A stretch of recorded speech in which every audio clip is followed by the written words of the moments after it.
Alrighty, how's it going, y'all? It's your boy Walooiji, South Florida Gamers Podcast, and who do I have to my right? I am Devin. I also go by Full Metal Null, Silver Rekka. That sounds cool as hell. Appreciate it. Alright, so I got a few questions for you. What's up? Do you have to be good at fighting games to join your local?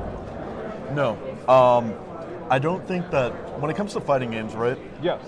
I don't think that it necessarily matters being good at the game. That's not the point of playing fighting games. You don't start off good at a game and then get better.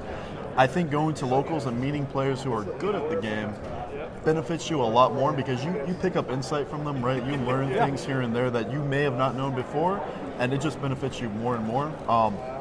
Just if I can share something about myself, I started playing fighting games a little later. I'm 31 right now. I started when I was like 27. Oh, same. Yeah. I don't think that that's a bad thing. No. And I feel like I've only scratched the surface when it comes to playing fighting games. Yeah. But the more I play with other people, online, doesn't matter, locals, in person, I think that by playing with them, I become a better player. And I started as someone who, in my opinion, was trash at every game I played. I was getting washed at third strike. It does happen, man. It feels unfortunate at first, but it's one of those things where just build yourself up. You don't have to be good to play a game. You don't have to be good at an instrument to join a band. You don't have to be good at a sport to feel like an athlete. That's very solid. So my next question for you would be, what are your pet peeves in fighting games? The stuff that annoys you. There's two major things that annoy me. I'm going to give a very hot take right now. I'm listening. I may not be liked for this. Don't worry, we've heard some crazy stuff, but I'm all ears. I don't think auto combos should be in a game. It's crazy. I'm listening, don't worry. So, I think auto combos are a great way, and this kind of goes back to the first question, right? Do you have to be good to play a fighting game? No. Do I think auto combos have a place in fighting games? No. I think that it takes a lot of time and dedication to be good at a fighting game, and I feel like by doing auto combos, it feels like you're crushing yourself. That's just me. There's people that love auto combos and they have a place. Don't worry, I get it. I think that that's fine. I'm not here to tell you one way or another whether you should or shouldn't be doing auto combos. That's not my place. And personally, I'm someone who doesn't use them, and I'm still a scrub either way. So it doesn't matter what I think. That's all right. That's a real one. Then I got one final question. What's up? Why do you play fighting games? I play it for community. For real? I'm only a spectator here. I'm not competing. That's fine. But that doesn't matter. Whether you're competing in tournaments, you're watching tournaments, you're here to make friends, right? It doesn't matter how you feel about one game or another. We're all a collective people. We're here to do one thing. It's to enjoy fighting games. I love fighting games because of the competitiveness, meeting new people, learning new things about the games I'm playing. It means a lot being here. This is my first CEO, as a matter of fact. Oh, welcome. So I'm looking forward to it. I've had a great first day. I'm having a fun second day. That's awesome. And I'm hoping to have a good third day, man. Alrighty, looking forward to the rest of your day 2 along with your day 3 later. This is your boy Walooiji, South Florida Gamers Podcast, signing off. Peace. What's good, y'all? It's your boy Walooiji, South Florida Gamers Podcast, and who do I have to my right? Well, you already know who it is, man. It's our third time. It's ABY. How you doing? Doing good. Got to let the people know who you are. Yep. So I have a few questions this time. Yes. Do you have to be good at fighting games to get into a local? No, incorrect. You do not need that. The biggest thing is that it's like from Adventure Time. If anyone watched the cartoon when they were little, Jake the dog says to be good at something, you have to be bad at something first. That is the number one golden rule. So you have to take the lumps. No one likes losing, I get it. No one likes feeling terrible about anything. But you gotta think about it. Every avenue of life, you started off at the bottom. Before there was a CEO, there was a grunt. You know what I'm saying? Mm-hmm. You had to start somewhere at some point. You can't just skip it. Any cheat codes you have in life do not apply. And you get punished if you try to abuse those cheat codes. You try and take a shortcut, you never prosper in the end. Think about it like this. Another example would be like Teen Titans, when Robin fights against his villain, and he's training to go meet the master. Yeah. He's training to go meet the master, and Robin's doing all the trials, doing all the hard work, and the guy behind him is just waiting for Robin to do all the hard work and then go right behind him so he wouldn't be tired. Yeah. And then guess what? He got his ass whooped by Robin. So that's how that works. It's the principle of people will always want to take the short and easy way, but what matters is taking the right way, right? So, and the right way is to get your ass whooped and grow. That is true. I don't care if you don't like your confidence getting busted. You have to get over it. Get over your own ego and go in. Step into the ring. Yeah, those are very solid analogies. So I have another question. Yes. What are your pet peeves in fighting games? Pet peeves in fighting games. The biggest pet. I'll start off with number one. The biggest pet peeve in fighting game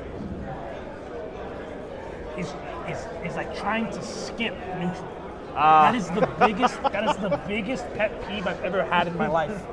Where it's like, I'm cool with you having Oki. I'm cool with you getting plus frames. I'm cool with you having offense mix-up. I don't care about that. But when you're, Street Fighter example, when you drive rush in neutral, I'm like, dog, come on, man. Fireball drive rush, come on, man. Like, we had a good thing going, and now it's like, oh, I don't know how to play neutral. My favorite example, because I play Marissa, I will play neutral correctly. They whiff, punish them. They take 40%. Yep. And they're like, okay, fuck this, backdash, fireball drive rush, or just drive rush. And I'm like, dude, what are you doing? Like, and then they get mad at me when I win, and it's like, oh, Marissa's bullshit. It's like, I don't have fireball drive rush. I'm not drive rushing at you. You got armor, baby. Yeah, I'm not doing anything. I'm walking up at you, straight up. There's no skipping, right? Nah. So skipping neutral is a big pet peeve of mine. I honestly hate it, right? Because I feel like you're disrespecting the game, and I feel like you're also disrespecting your opponent as well. Especially when your opponent has a good neutral. That's what makes it so beautiful once you get past it. But now the games just pretty much give you a handicap and say, here's this cheat code, as we talked about, to beat your opponent's ass. Why play neutral when you can fake them out with a fake jump?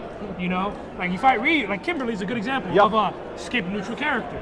It's, I'm looking at you, I'm gonna jump in, I'm gonna do a fake jump in, you with your DP. It's like, dude, come on, dude, we're really doing that? Like little gimmicks like that break the already beautiful golden code of the game. I'm just like, I don't like that shit, right? Or like the instant slide, I'm just like, and the thing is, Kimberly's instant slide, it's always safe. It's not punishable unless she does it at a stupid close range. Yeah. And that's why I'm like, dude, why can it not just be always unsafe, or at least always punishable? Because again, it's a low that is fast. So that's just shit like that. Just skipping neutral is my biggest pet peeve. That's number one. Number two is just mashing. Button mashing is like, it really tells me a lot about you. It's solid. It's cool if you don't know what you're doing. That's fine. There are people who know what they're doing and they're objectively mashing. Yep. And that alone is so obnoxious. Hey, at least it's not on a bar rate. No, of course. But I can beat it. It's just annoying because it's like, why? You're wasting my time. I wanted a good match. Yeah. Now you're just fucking around. Yeah. And then, again, you still get mad at me and go, I shouldn't have lost. It's like, all right, go fuck you, bro. Like, no, that's not how this works. You're trying to skip. And then... You're right. I guess step 3 is not thinking when you play. I think that is the most annoying thing. Like a brain dead player, like someone that's just playing stupidly. I'm like, dude, this isn't good practice for anybody, even yourself. No. And then when majors come around and you're like, oh, I'm super nervous for this major. I'm like, dude, the only reason you're nervous is because you don't know what you're doing, and that's a problem because your game plan is random. So of course you're gonna get a random result every time. Alrighty. Was there anything else you wanted to add to that? No, that was it. And I think you had question 3. Yeah. Why do you play fighting games?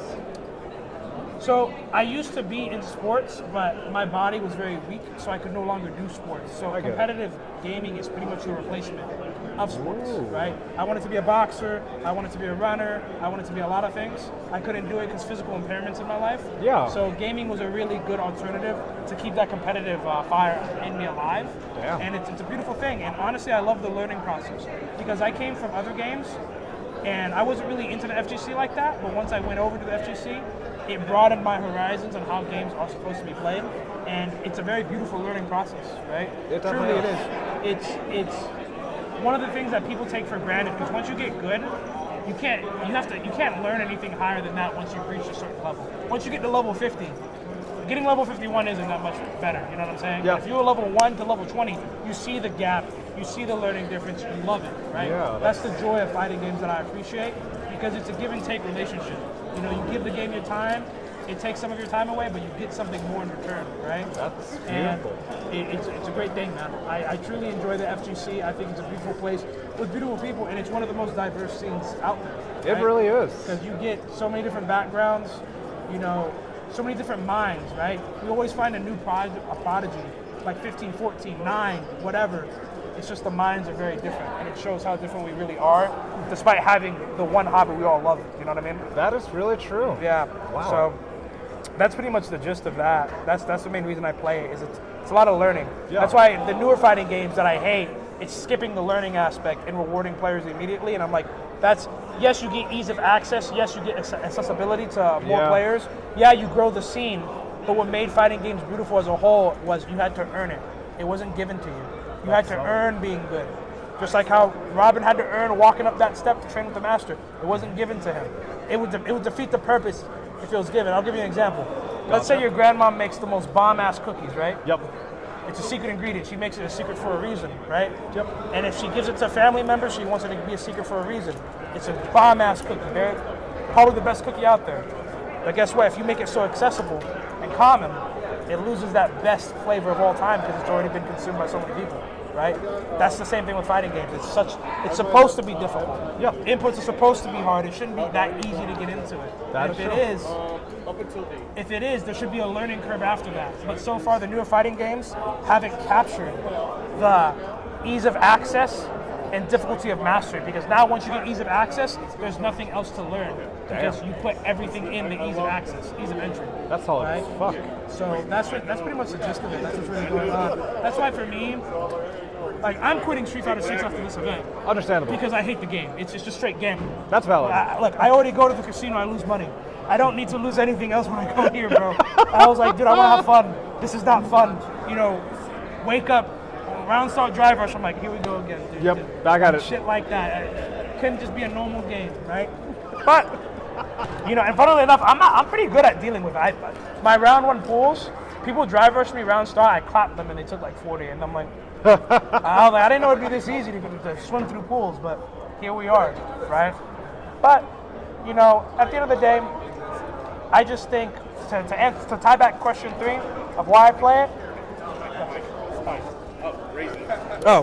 one of the reasons why I definitely want to, like, to answer question 3 though, why I'm into FGC, is that, again, it's a beautiful feeling. When people say they get in and can't leave, there's a reason for that. Yep. Right? You have a community, you have family. Even if it's someone you met 2 or 3 times, it's a familiar face that you wouldn't have met before if you didn't join the scene. You know what I'm saying? Like, you know someone at the end of the day. That's the cool part about it. And guess what? You didn't even have to have a conversation with that person. No. We didn't have to have a conversation before we did this. No. I saw you at SFL, and I'm like, what's up? Yeah. Next time I went to SFL, yo, what up? Yo. Next time I went to Silverback Senpai, yo, what up? Everything connects. Everything connects over periods of time, and that's what makes it really good, right? And there's no awkward shit. Like, sure, there's a lot of people that have different backgrounds, but it all works out in the end. Oh, well said, my brother. Thank you so much for joining this interview. This is Walooiji signing off. Peace. Alrighty, it's your boy Walooiji, South Florida Gamers Podcast, and who do I have to my right? We got your boy Jin, Pokken expertise and guru. Ooh. Alright, I got some questions for you. All right, lay them on me. Do you need to be good at fighting games to join a local? You definitely don't have to be good to join a local. You need friends. You might need a controller. Yeah. And then enjoy looking at colorful fighting games, which in this point in time, there's a lot of. It's way too many to count. There's like way too many. I can't choose like from all these games. That is true. Alrighty, I got another question. All right, lay it on me. What's a pet peeve you have when it comes to fighting games? You know what? I think I got a new one just coming from a new one? Yeah, a new one coming from Combo Breaker, coming from Frosty, coming to CEO. Because obviously when it comes to fighting games, there's that stress level, right? There's that stress level. So you are going to perspire. Yep. You are going to perspire. But if you're not going to come correct, my pet peeve is not generally the person who is the one giving that aroma of perspiration. Ooh. I think it's mainly the friends. Yep. The very friends that actually like cheer you on, you know they're in the back like, yo, you got it, dude, you got it. Yeah. But yet you allowed your friend to sit next to another person smelling how they are. Which, that's diabolical. Like, how can you even call yourself a friend? That's my peeve. If you're a true friend, you can be honest with your friend and tell him like, hey man, you might want to We're literally at the Shingles Creek Hotel. There's a shower in there. Yes. You gotta use it. Damn. That's a solid pet peeve I didn't think about. Not the individual, the friend. Damn. All right, I got one last question for you. All right. Why do you play fighting games? It's the thrill. It's definitely the thrill. At heart, I'm definitely a competitive person, and there's just something about hours of grinding, labbing, putting it into a real situation in a major tournament like this, beating a top player, last game, last round, last hit. Those are scary feelings. The final moments of that is something that I get hooked on. I love that feeling. If my heartbeat goes up just a little bit, I'm happy. I'm in the place where I want to be. Yeah. Damn, that's a solid one. Was there anything else you wanted to add to that? Long live Pokken. You should play Pokken. I'm that man, that guy you need to come to. Shout out to my boy Silver. Shout out to this man right here. Make sure you watch the channel, watch the streams, because they put in work. Alrighty. Thank you so much. This is your boy Walooiji signing off. Peace.